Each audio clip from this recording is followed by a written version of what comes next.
сайн байцгаана уу?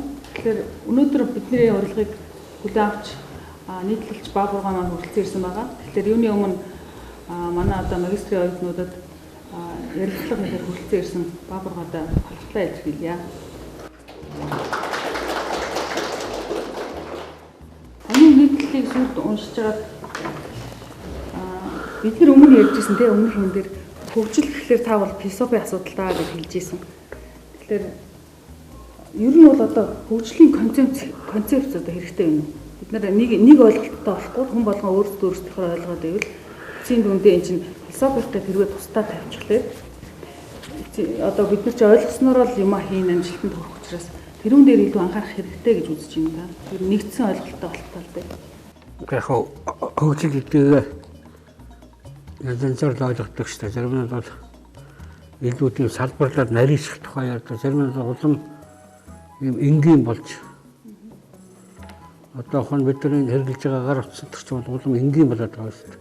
Үйлдэл нь болоод байгаа мөртлөө бол авахд аппарат төрөөр авах чинь бол цагаан дэлтэн зураг хийчихсэн. Тэгээд тэрэн дээр нь тохируулаад авчиж байгаа. Энгийн болж байгаа учраас хэлээд байгаа. Нийгмийн хувьд бол бид хөгжлийг ихэнх газрын томьёолж байгаагаар нийгэмд амьдарч байгаа иргэдийн одоо сүүлийн нэг индекс гаргаад байгаа шүү дээ, хүний хөгжлийн индекс гэдэг. Тийм индексээр өндөр болохын хэмжээг л ингэж ойлгож байгаа. Хамгийн гол бол өндөр боловсрол, эрүүл мэнд тийм ээ. Хүн амын өөрснөө аваа явах чадвар тийм ээ. Тэгээд тэр дотор тэгээд нарийсах юм бол эрүүл мэнд гэтэл урт наслаар нэрээ хүүхдийн эндэгдлийн одоо хэмжээч гэдэг юм уу тийм нүдээр ингээд аваа явдаг. Энийг бол ерөнхийдөө нийтлэг хэмжээгээр аваад үздэг. Сүүлийн үед бол нөгөө happiness аз жаргалын индекс гэдэг бас нэг юм аваад байгаа шүү дээ. Тэр нь бас их харьцангуй Скандинав орнуудад бол тухайн их өндөр гардаг мөртлөө адилхан тийм хэмжээгээр Филиппинт гараад байдаг байхгүй. Тэгэхээр тэнд байж байгаа хүмүүсийн амьдралын төвшин одоо тэр бас хүний хөгжлийн индексээр бол бас ялгаатай шүү дээ. Хуучин тэр хөгжлийг бол бас GDP гэдэг нөгөө хүний хүн оногдох мөнгөний хэмжээгээр тоолдог байсан. Тэр ч бас их учир дутагдaltaй тийм ээ. Сүүлийн үед нөгөөх нь нөгөө PPP гэдэг нэг юмар тодорхойлоод байна. Тэр ч мөн бас л учир дутагдaltaй. Тэгэхээр энийг бол хүн төрөлхтний хэмжээгээр нэгдсэн математик маягтайгаар тодорхойлох болцоо байхгүй л хөгжил гэдэгт бол хүмүүс янз янзаар хэлнэ. Гэхдээ бол эдийн засгийн ерөнхий хөгжил гэдэг зэрэг нийгмийн иргэдийн одоохон тэр амьдралын төвшин, наслалт, одоо эрүүл мэнд, боловсрол иймнүүдээр бол ерөнхийд нь хэмжээд явж байгаа одоогийн ер нь стандарт болол. Улс орон бол өөр онцлогтой. Жишээлбэл нэг үндэстний улс байна. Олон янзын хүмүүсээс бүтсэн улс байна. Жишээлбэл Америкууд бол одоо төмөн шидийн үндэстэн байна. Тэгэхээр тэдний хувьд үнцэн өөр юм шиг байна тийм. Жишээлбэл одоо нэгдмэл үндэстний хувьд бол бид нар одоо тийм үндэстэн гэдгээрээ багтах. Эсвэл одоо уламжлал, соёл, нийгмэл улам одоо зан шинжилгаараа ч юм. Тэгэхээр тэднийг одоо хөдөлгөх мотивац нэг өөр. Харин Америк үндэстний одоо олон үндэстнээс бүтсэн ийм улсуудын хувьд бол бас мотивац нь өөр юм болов. Тийм учраас Америк илүү ардчлал гээд тэр хүмүүсийн одоо хувийн их ашиг гэдэг юм руу дийдэлж явдаг юм болов. Зэрэгсэл байж байгаа Америк Канада хоёрт юу ч их өөр шүү дээ. Одоо хүмүүсийг нэгтгэж явуулж байгаа тэр лоц нь Америкт бол ямар ч одоо үндэс харуул хаанаас ч ирсэн байсан Америк хүн гэсэн тэр нэг эх оронч үзэл патриотизм ийм тавьдаг хаан ч айлууд ч гэсэн энд нэг Америкийн тугийг өлгцсөн тийм далбааг өлгцсөн мандуулаад Америк хүнээрээ бахархлыг бий болгосон байдаг. Канада ч өөр шүү дээ. Эдгээрт нь Украинчууд, эдгээрт нь Польшууд, тэнд нь Хятадууд, тэнд нь Францууд суудсан. Тэгэд өөрийнхөө юугаар явдаг. Өөрийнхөө хашаанд Украинад өлгцсөн жоох шиг тийм ээ. Тэр их олон талтай байдлын Канада аягүй хүлээж сурдаг. Тэнд бол тийм Канадын нэгдсэн одоо эх оронч патриотизм тийм бол байхгүй биш гэх мэт бол баг хамаагүй харьцангуй баг ийм байдаг л та. Зүгээр дэлхийд дээр өнөөдөр бол нэгдсэн нэг одоохон үндэснээс бүрдсэн улс бол тийм олон биш. Ер нь бол 90-с дээш хувийн нэг үндэстнээс үрдсэн улс бол одоо Япон гэдэг юм уу, Польш, Солонгос, Монгол энэ гэсэн нэг цөөхөн цаашраад байдаг. Одоо Европын орнууд бол ихэнх нь хүн амынх нь маш тодорхой том хувьд нь бол өөр үндэстнүүдээс үрдсэн юм болчиход байна шүү дээ. Тэгээд нөгөө малтинэшнл гэдэг юм олон үндэстний улс гэдэг үзүүлэлт бол өнөөдөр 21-р зуунд бол маш их олон орнд бол ингээд дэлгэрээ бий болоод ингээд ажиллана шүү дээ. Ийм учраас бол тэр өөрийнхөө тэр онцлог тохирсон тийм юунуудыг одоо загвар гэж хэлэх юм да. Тийм юм олдгийн шиг байна. Гэтэ эдийн засгийн өөрийнх зовлонтой нэг газар нь хэрэгжүүлээд болсон юм нөгөө газар нь ерөөсөө болдгоо байхгүй. Бацеровичийн одоо тэр нөгөө шокны арга гэдэг ингээд 90-ад оны үдээс яг тэрийг гүрж дуурайж игээл ямар ч үр дүн гарахгүй байна. Тэгэхээр энэ чинь өөрөө тухайн үндэстний соёл, уламжлал одоо тэр менталити гэж ярьдаг шүү дээ. Арын шин. Ийм олон юмудаас хамаардаг учраас бид нар эдийн засгийн нэрээр томьёо байхгүй дээ. Яг ингэхтэй гэж өгчдөг гэж. Загварчлал бол биш шүү дээ тийм ээ. Олон загварчлал тийм ээ. Азийн юуны орнуудын энэ гэдэг юм загварчлал. Гэтэ сая бид нар Фукуямагийн original political order тохон улс төрийн тогтолцооны сурвалж гэдэг нэг орчуулсан. Энэ бүх юмнууд чинь хамгийн чухал юм нь явж нэг төрийн болоод одоо нийгэмд байж байгаа институт. Тэрнээс л гол нь хамаардаг юм билээ л ерөөс. Бид нар гайхаад одоо энэ Солонгос, Япон, Сингапур, Тайланд тийм ээ. Бид нар аюу хурдан хөгжчлөө гэж гайхаад байдаг. Гэтэл энэ чинь хэдэн мянган жил үргэлжилсэн том институтын том хэлбэртэй байсан юм байна л да. Тэр институт нь бол өөрснөө юмудаа ингээд аваа явуулсан. Дараагийн шинэ одоо загвар өрнийн соёлын гэргижлийг юм ороод ирэхдээ тэрийг хувиргаад авах тийм чадвар тэр цаад өөрийнх нь суур үндсэнд нь байсан л байхгүй. Ийм учраас Солонгос төр бол тэр айгүй хурдан хүлээж авсан. Гэтэл яг тэр загварыг авчаад Папуагийн гэрнээ рүү хийчих тагаа зэрэг институтын уламжлал байхгүй учраас ерөөсөө л явахгүй. Тэгэхээр энэ болгоны чинь хүлээж авдаг юм институтын тухайд асуудал. Монголчууд юуны улсын үед хаттыг захирч байсан. Дараа нь манжууд чин улсын үед бол хаттыг захирч байсан. Яг институт бол ерөөсөө өвдөгдөг хаттын институт байсан. Тэр л одоо бүр хан династийн, Тан династийн үед бас тэр институт л үүссэн. Удирдлагын л одоо өөр үндэстэн гараад ирсэн болохоос биш. Энэ маань ингээд 20-р зууны техник шинжилгээ тухайн технологийн юмроод ирэхдээ тэр институт өөр хурдан хүлээж авч өөрийн болгоод тэгээд ийм их том амжилт гаргаад байдаг юм байна л да. Манайх бол яг нь төрийн түүхэн уламжлал гэхэд бол 2000 гаруй жилээр ярьж болно л да. Гэхдээ сүүлийн 300 гаруй жилийн турш бол өөрийн төрийн институт байгаагүй л байхгүй. Энд бол хон манжийн төрийн одоо хон институтууд ингээд нэг вассалын харьцаагаар гэх юм да. Дараа нь одоо хон Оросын төрийн харьцаа одоо 90-д хүртэл үргэлжиллээ. Тэндээс одоо бүх юм ингээд тохируулаад явдаг. Тэгэхээр мөн вассалын харьцаа байхгүй тийм ээ. Эзэн эрхийг хүлээн зөвшөөрнө гэсэн үлдээ вассал гэдэг байгаа чинь тийм ээ.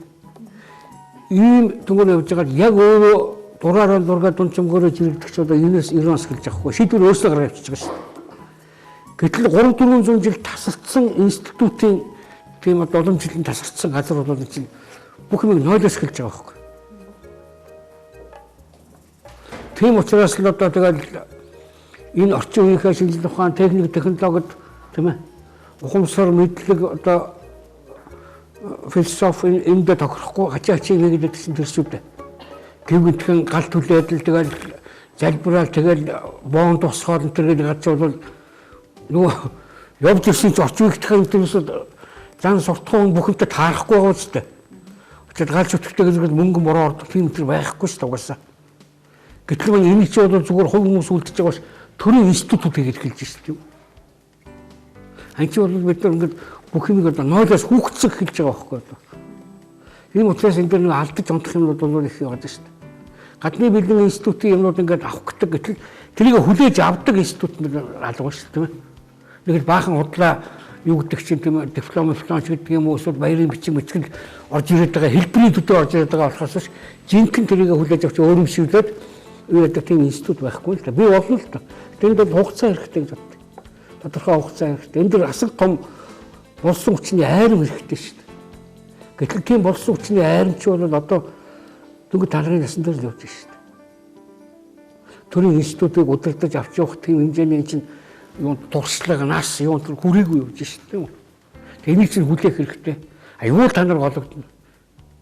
Бас нэг тийм шилжилттэй үед явж исэн. Таны хүүхдүүд одоо гарч иржээ. Тэгээд насны туршлагын хувьд бол төрийн институтыг авч явах тийм хэмжээнд очижээж ингэж тогтворцсон юу бий болох байхаа. Энэ тийм амар зүйл биш зүгээр хурдаг. Энэ учраас энэ бол нэгэн хугацаа хэрэгтэй. Одоо төхөөллийн тухай асуудал. Бид нар өөрснөө ингээд харж илээ. Кувейт, Сауди Араб гэдэг мөнгө төгрөгийн хувьд бол баян. Гэхдээ тэр төрийн институт бий болох тэр боломжтой бол болоогүй байгаа байхгүй юу? Өнгөрсөн үед хүнийг тэргуунд тавьдаг байсан бол ирээдүйд системийг тэргуунд тавина. Хэдэн шалгуурууд байж байгаа нэг хэсэг шалгалтын систем биш. Хан улсын үеэс бий болсон, тангийн үед үргэлжлэх болсон. Одоо болтол Японд бол одоо хон улсуудыг авахта сургуульд орохоос өмнө анкад аваад аль зэрэг дэвтэ очих юм бэ чи аль зэрэг дэвийн шалгалт гэх юм оюутан байхдаа гэнэ. Оюутан байхдаа өгөөд одоо дипломат болъё гэж болоо та. За чи Японд тэтгэврээс 67 байгаа. Яг тэтгэврээс ороход чи 3 дугаар дэсийн хүн бол дуусах нь байна. Энэ аюулгүй ойлгомжтой. Энэ шалгалтыг залуудаа өгдөг. А чи хамгийн сүүлд бол юу бол дуусах нь шүү. Элчин сайд бол дуусах нь шүү. Энэ бас тодорхой. Өөр дэслэсээр шалгалт. Энэ хятадын маш эртний уламжлал байхгүй. А энэ уламжлал нь бол Европынхоос их давсан сайн чанар нь бол язгуур ухсаа байхгүй хүмүүс одоо 2000 жилийн өмнө тийм хам хүч чадлаа гаргаж ийж юу яаж болдог. Тэр одоо өөрийнхөө хүрээлэлээс дэшээ гараад том зиндааны төсвөл болж болдог. Ийм бололцоо хүмүүс төгсөн ийм уламжлал байсан. Өнөөдөр энэ уламжлал яаж харагдаж байна вэхээр Америкийн нэгдсэн улсын баруун ирэг дээр одоо хон хятад Япон солонгосууд аягүй их. Тэнд аль сургууль дээр нонц сурлагт нь хятад Япон солонгос. Яагаад вэ? 2000 жилийн 3000 жилийн уламжлал биш шүү дээ. За чи хүүхдээ шахдаг. Багаас нахраад. Чи ингэж явж ижил одоо энэ одоо ядуу тариачны амьдралаас гарна шүү. Ингэх юм бол чи шалгалтанд ороод одоо тэр нанжин ч юм уу шаан гэдэг л нийслээс шүү дээ. Тэнд очиж төсвөл болох одоо болцоо энэ л байна юм. Энэ уламжлал өнөөдөр байгаа учраас энэ шаргуу бүр их хэцгээс хэдэн үеэсээ дамжсан энэ шаргуу шалгалтаар цөмөрөөр дамжиж ордог учраас ийм том амжилт гаргаад байгаа. Тэнд л одоо хамгийн IQ-тай айлгын хамгийн одоо авиаслаг явуулгын тийм ээ. Одоо сүүлийн үед спортоор тэр мөн зүгээргийн халуун орнос саяхан чинь Америкийн нэг хятад үйл солонгос охин байгаа үстэй уран гулгалтын дээр гайхуулалгүй гэлээсэн. Бараг л хэдэн сартаагаас нохол өмсөн дээр гараад авчиж байгаа байхгүй. Ингээд ороо болох мөнгөний төлөө ингээд ясараад ингэж гарч ич чадж шít. Энэ ийм том уламжлал, ийм том институтын хүлээн авах юм чадвараас энэ юм чи их олон юм хамаарч байгаа юм аа. Нийгэм гэдэг чинь бол нэг хүнээс юм уу 15 хүнээс хамаардаг гэдэг биш шүү дээ. Ингээд төлөвшөөл ингээд гаднаас нь харахад ингээд Монголын нийгэм улам төлөвшөөл явах тухай болохоос биш. Одоо бид нар заавал одоо тэрэн дээр нэг энэ хоёр үеийн нэг үе юм уу эсвэл одоо өөрөө үзээд өгөх юм тэр гэдэг юм хэлж байдаг шүү дээ. Хүний энэ хүн одоо иргэн шил үсэл бол 6000 орчим жил болж байна. Тэгэл бүгд ингээд хөгжил яваад байгаа шүү дээ. Засалтгүй. Замд нь янз янзын ухралт байдаг л бахалтай дайм байлдаан тахал өвчин ингээд. Ингээд хөгжил яваад байгаа шүү дээ. Бид нар энэ их том зайн дунд л явж байгаа л болсооч шүү дээ. Тийм үстэй. Өнөөдөр хон сүүлийн 20 жилийн одоо хөгжил дэвшлийг л харалтаа бид нар чинь тийм ээ. Асархаа өөрчлөгдлөө шүү дээ. Хүмүүсийг хэрглэж байгаа, идэж ууж байгаа юмнаас ахуулаад тийм ээ.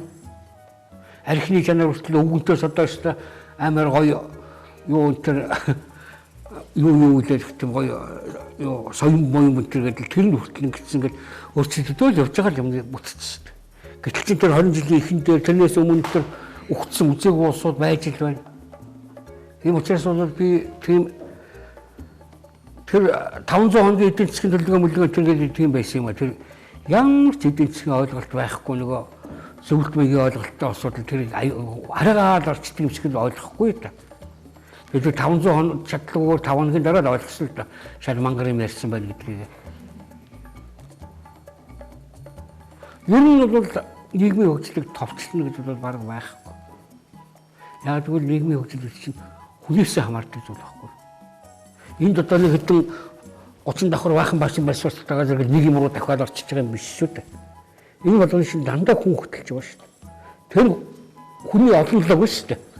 Энийний дундад төвшингийн ойлголт ямар хуу байна тийм ээ. Бид нар олон юмар болоогүй байгаа шүү дээ.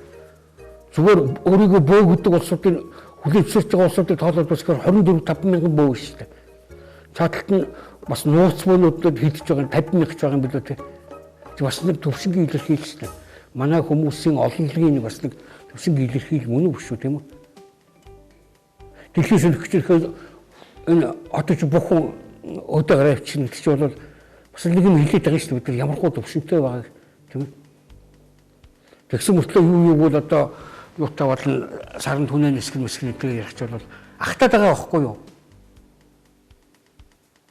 Тэгэхээр бид нар энэ хорвоочин жамаараа явдаг байхгүй юу? Энэ жамаараа явах чинь хамгийн одоохон баталгаатай хөгжил юм байгаа шүү дээ.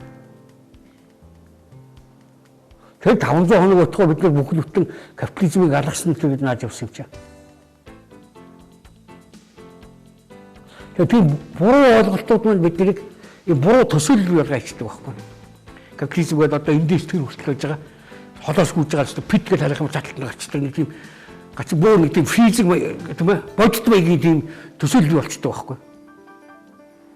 А тэр төсөөлөл чинь тийм буруу төсөөлөл бий болсон ч бол нийгмийнхээ олонлоо тэгээд олонлог нь өөрөө тийм буруу төсөөлөлтөй болчих юм бол чинь нийгэм ч өөрөө бас л дампуу ажил юм болж төрнө шүү дээ тийм ээ.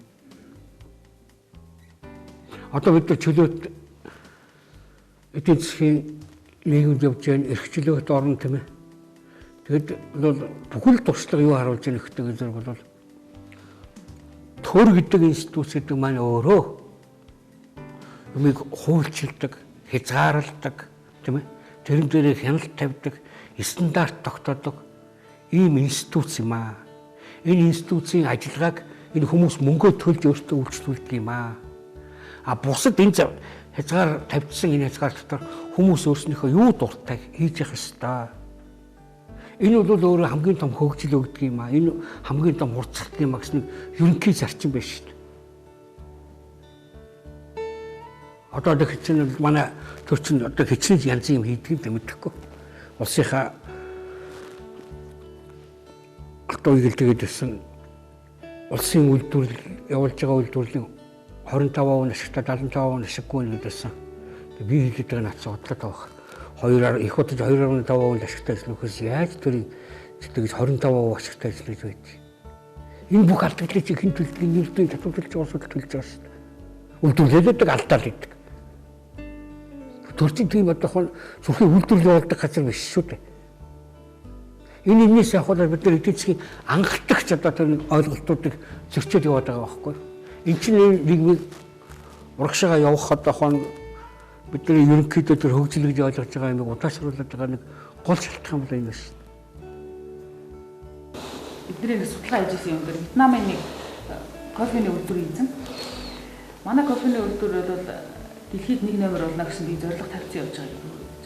А гэтэл доорх одоо төлөөлөл удирдах зөвлөлийн хүмүүс нь тэр зорилгыг буруу ойлгосон. Гэхдээ манайх чинь Вьетнамдаа 1 номер болох байхгүй. А тэрний доотлыг гүйцэтгэх захирлууд, тэрний доотлын ажилчнууд бол бүр ерөөсөө тэрний талаар ойлгохгүй. Тэгэхээр энэ нэгдмэл одоо нэг тийм үндэслэл, нэгдмэл зорилго байхгүй бол тэр одоо засаглалтын зөв тогтох боломжгүй маа гэдгийг та юу гэж бодож байна?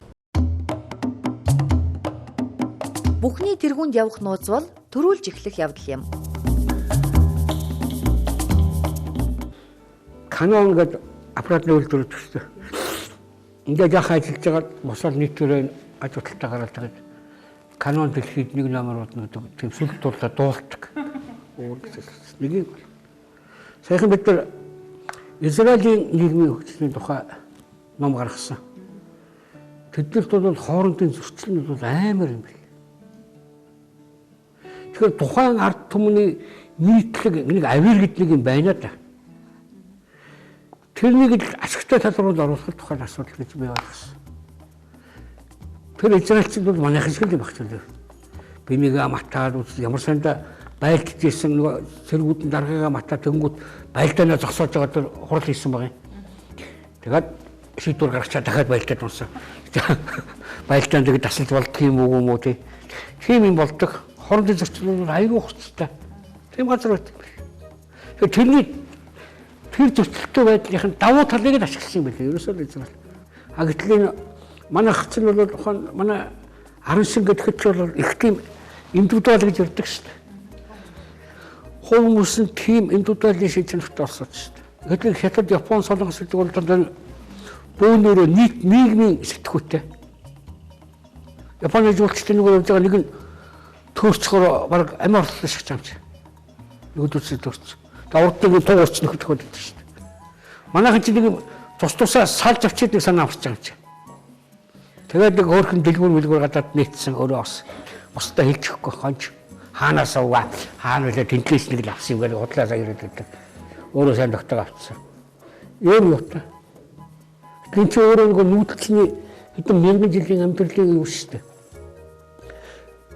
Юм нэгдэлтэй биш одоохон өрсөлдөх тийм шинж чанарыг харин чи өөрөө байглаасаа тогтчихсон шүү дээ. Хоёр хөрш. За нэгдүгээрт 25-аас 50 км хол байгаа. Хаяад уулзсан.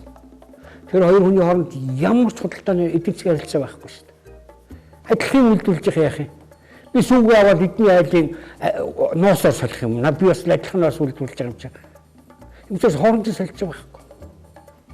Суусвал хот мотны болцоо чинь нэг нь өмнөд төлөө нэг нь гутлаа хоорондоо солилцоо ажил би нэг хэрэгцээ гагцж байгаа шүү дээ. Энэ учраас тэр юуны чинь манай нүдэлчний нийгэм чинь өөрөө тэр хүмүүс тогтсон авирын тийм юу гэдэг вэ? Илүү тийм индивидуалын шинж чанартай. Одоо бид нар энэ талын юугаан төсөглөхөөс юуг Японцтой адилхан тэгэл компани болон гарч ирээд манай компани дэлхийд хамгийн мундаг болно гэдэг дуулал ихтэй гэж чинь. Дуулж өгдөггүй байхгүй. Анхны Японууд өөрсдөө адилхан ойлгосон ирээд байна гэхээр. Нэг хувийн ч юм уу улсын ч юм уу нэг газраас нэг хоёр хүн аваачаад юм сургаад нэг 3 сарын юмар сургаад ингэж ажилладаг шүү. Японууд бодож байгаа байхгүй энэ хүн очиод өөрийнхөө хамт олон зааж өгнө гэдэг. Нөгөөх нь хүчингүүтээ өөрийнхөө компанид тусна уу гэж юм чинь. Юу зааж? Тэгвэл тэр дутуу юм шиг мөртлөө юмыг одоохон давуу юм шиг давуу болгож ашиглах тийм л юу ихтэй юм л та. Түүнээс Вьетнам гэж Японд гэж тэр болгон таарахгүй.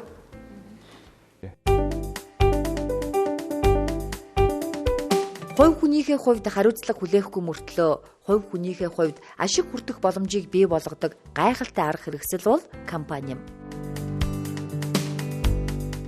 Өөртөө таарсан тэгэл хүн ажиллаж байгаа хүмүүс өөртөө таарсан механизм болох хэрэгтэй. Чинь маш олон компаниуд бол дан эрхтэй хүмүүс бүрдсэн байна. Маш олон компаниуд эмхтэй эсвэл залуучууд зарим газар тахилцтай усудаас бүрдсэн байна. Хамтлагууд янз янзын хамтлагууд шүү дээ. Тэр болгон дээр чинь нэг ижил юу хийж болохгүй шүү дээ. Одоо ураад оцсон ч юм уу. Тэр чинь бүгд өөрийн тусдаа онцлогтой шүү. Тан одоохон хүүхнүүдээс бүрдсэн компани байх юм бол тэд одоо хоорондоо бас нэг хов ярих болцоог нь гаргаж хэрэгтэй шүү дээ. Тийм шүү дээ. Тэгвэл нэг чинь эмэгтэй хүн чинь заавал тэр нь хэрэгтэй шүү дээ. Тийм шүү дээ. Австралид Монголд байсан худалдааны надад очсон. Нэг номерт гэр хоёр номерт хэмс байлаа. Гэхдээ тэд нар нийлээд юу өгөхгүй шүү дээ. Сарын 500 сая доллар юм өгөхгүй шүү дээ. Тэгэхээр миний бодоход бол бид нар өнөөдөртөө уул уурхайн ашигт малтуулаас өөр юу ч зарч чадахгүй нэ шүү. Ноолуураа зарыг 3000 тонны л одоохон хязгаарлалтай шүү дээ. Тэр нь тэгээд хичнээн юу болох вэ? Гэтэл чи сая нөгөө уул уурхайн бүүн болж явах үед эдийн засаг чинь ингээд 10 дахин 20 дахин том болоод одоо наач нь бол тэгж юу наркаватва юу тэр нөгөө ерөө хараа тоож явах юм байхгүй болчихсон. Дандаа хамгийн дээдлийнх нь ууж байгаа юм чи. Гэрэг үүс мүсэн тэр. Тэгээ одоо нөгөө чинь ингээд доошлохоор чинь одоо өстө бүр сэтгэл санаагаар унаа тэгээд бүр архинд орох байлгүй. Арайчтай одоо бүр Чингис удаг дээрээ тулчлаа энэ гэдэг ингээд. Ингээ бүх юм чинь нөгөө сая нөгөө бид нар хуримтлал бий болгоогүй таргаа хийсэн. Шалтны үйлдвэрлэлүүд хийсэн. Сум болгоны гадна нөгөө ялтын хаалга гэдэг том юунд орчин том стадионтуудаар хийсэн. Тэр чинь эргүүлэг ямар ч мөнгө өгөхгүй шүү дээ. Асар их мөнгөөр нарийгаад туслаа шүү дээ хэдэн жил. Тэгээд тэрдээ Белгорад аваачаад гадны хөрөнгө оруулалт бүгдээр ингэ амбартай болчихсон. Одоо тэгээд зарах юм байхгүй. Өнөөдөр зөвхөн хувийн компаниуд өнгөрсөн хэдэн жилд гаднаас $7 тэрбум зээлж өгсөн байна. Тэдний ясагт өсөлт чинь амар байлаа шүү дээ. 17%, 20% өндөр байл. Тэрүүгээр төлөвлөө хийчихгүй. Тэгээ төлөвлөсөн чинь эдийн засаг төржгээр унаад тэгэхээр нөгөө төлөвлөлт төлөвлөж чадахгүй болсон. Засгийн газар их биш л дээ. Манай эдийн засаг шингээд амар хурдан өсөж ирэх гэсэн компаниудад бол дуртай зээл өгч гисэн байхгүй гадных. $7 тэрбум гэж бол их мөнгө шүү дээ. Одоо танаа тэдл MCS-ийн барьсан одоо тэр уурхайн том үйлдвэрлэл байж байгаа хажуудалд нь зам барьлаа, энэ талд нь том цахилгаан станц барьлаа, энэ бүхэлдээ орон сууцны хотхон барьлаа.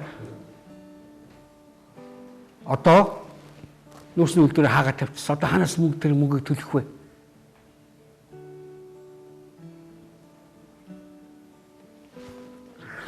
Ийм л болчиход байна л та. Ийм учраас бол би наадхич бол үгүй яхав та нэг хэсэг болсуудыг л сэтгэл санаагаар дэмжих юм биз дээ түүнээс. Яг нөгөө эдийн засаг гэдэг нь юу гэж ойлгодог юм бэ? Би бол энэ олон улсын бүх хүндрэлтний ойлголтоор бол ашиг гэж ойлгоод байгаа шүү дээ. 3 төгрөг хийгээл 5 болгоод ингэж явах нь процесс чинь эдийн засаг гэдэг байгаа шүү дээ. Тэгээ наадах жижиг тултуур чинь нөгөө эсрэг эдийн засаг гэж яддаг бол төлөвлөлт харагдахаар юм байна. Тоогоор нь бодож үзэхэд 5 төгрөг зээлээд эргүүлээд 1 төгрөг болгож гаргаж авчих үед их юм шүү бас. Манай улсын үйлдвэрлэлч бүгд тийм байгаа шүү дээ. Тэр үйлдвэрлэл явуулахын тулд 5 цаас игээл эргүүлээд тэндээс 1 төгрөг гаргаж аваа л. Тэрийн дандаа татвар төлж байгаа улсууд хариуцж явж байгаа. Тэд нар одоо өөрснөө нийт эдийн засаг унахтайгаас өөрснөө өрөнд орчлоо шүү дээ.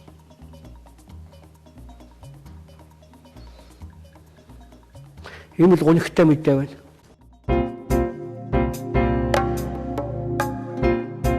Сайхан амьдрах түлхүүр нь эд баялаг гэж үзээд түүний араас эрэл хайгуул хийх нь төөрөгдөл юм. Гэхдээ төөрөгдөлд сайн тал бий. Учир нь байгаль биднийг энэ маягаар төөрөлдүүлж мэхэлсний үр дүнд хүнийг ямагт идэвхжүүлж байдаг.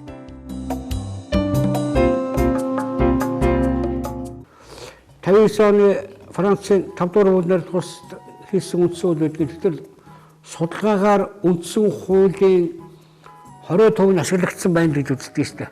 Цаад хувьнууд нь ашиглагдаагүй байгаа байхгүй. Ямар нэгэн асуудал гарч ирээд ашиглагддаг шүү дээ.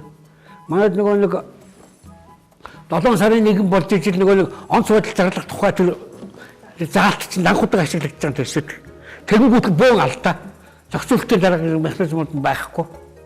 Ингээ бодгоно болцсон. Манай үндсэн хууль одоо 5% ашиглагдсан байна. Өөртөө нь ашиглагдаагүй. Энд бол тогтолцоо бол би тийм буруу муухай тогтолцоонд орцсон гэж бодохгүй байна. Гэхдээ энэ чинь бол зохицуулдаг хамгийн гол нь нэгдүгээр институт гэдэг үгс яриад байна. Хоёрдугаар асуудал ясагдчихс энэ механизм гэдэг нэг юм байна. Зөв механизмууд байхгүй. Гэхдээ одоо онц байдал зарлах марлах гэдэг нэг асуудал ч бол бас нэг юм хилээд байна да. Энэ бол нэг одоо ерөнхийлөгчийн зарлаг марлагаар ингээд юу яа 7 хоногийн дотор улсын их хурал баталгаажуулахгүй бол шууд өчнгөө бол ингээд нэг тогтолцоо байгаад байна да. Тэгэхээр энийг яаж хэрэгжүүлдэг механизм нь байхгүй байсан байхгүй. Бидэрт үе төмөө юм дээр тогтолцоо үйлээ буруу гэж үзэхгүй. Үе төмөө юм дээр хэрэгэлдэг механизмууд байхгүй. Энэ олон механизм байхгүйгээс болоод амар дураараа. Маш олон юмуд нь тодорхой биш үүдэн шүү дээ. Зөвшөлдсөн гэх нэг үед. Ерөнхийдөө болгон өөрөө шал өөрөөр ойлгоно. Тэгэхээр зөвшөлдсөн гэдэг бол ерөнхийдөө дуулгана гэсэн үг гэдэг нэг хэсэг нь л. Нөгөөх нь тэндээс бол санал авна гэсэн үг гэж хэлдэг. Гурав дахь нь болохтойгоо зэрэг эцсийн шийдвэрийг зөвшөлдсөн гэж юм чи ерөнхийдөө гаргана гэсэн үг гэж хэлдэг. Гэхдээ ерөнхийдөө тогтолцоо байгаа үстэй. Гэхдээ механизм байхгүй зэрэг шийдэх болчихж байгаа байхгүй. Санаж нэг үү багт нөгөө нэг гамбалдаг 7 дахин буцаагаад энэ гэж бол нэг янзаар ойлгоцсон байна да манай хүн. Тэр зөвшөлдсөн гэдгийг. Тэгээ бүр өөрөө хэлсэн. За энэ байвал одоо ерөнхий сайд байж болох юм энэ гэдэг чинь бол механизм байхгүй байгаа байхгүй.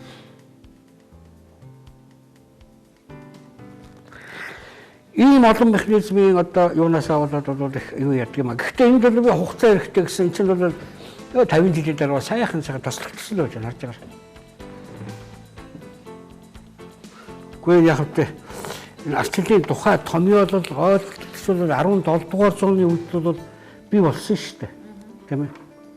Одоо Монтескью гэдэг юм уу тийм ээ нэг хуулийн зарчмуудыг бий болголоо. Жефферсон гэдэг юм уу тийм. Өнөөдөр тэр үедээ харьцуулахад энэ чинь бол арчлалчны өөрөө олон формтой болсон тийм үү? Туршлын хувьд бол 200-300 жилийн туршлагатай болчихлоо шүү дээ. Энэ чинь бол өөрөө шатагсан гэсэн үг юм да. Тэр үед бол ганцхан юм л ярьдаг байсан шүү дээ тийм ээ. Одоо өнөөдөр хүндрэлч гिचнээ олон янзын замыг засаглалын олон зам, механизмын олон зам тийм ээ. Сонгуулийн олон замыг бол тусаад явуулчихлаа шүү дээ. Тэгэхээр энэ чинь бол шатагсан гэсэн утгатай байна л да тийм ээ. Тэр наачилгээд Английн арчлалыг бодох юм бол одоо хөгжсөн арчлал гэж өнөө үе 200 жилийн ялгаа байна шүү дээ. Бас их зовлонтой шүү дээ. Арчлал гэдэг нь хүндрэлтний ерөөсөө хамгийн зөв зам мөн үгүй юу тийм ээ. Хүн болгон таарах юм уу гэдэг асуудал. Одоо энэ Полинезийн ардуудын баах орнуудыг бол цөмөрөнгийн арчилсан болгосон. Гिचний олон Микронези, тийм ээ, Фижи,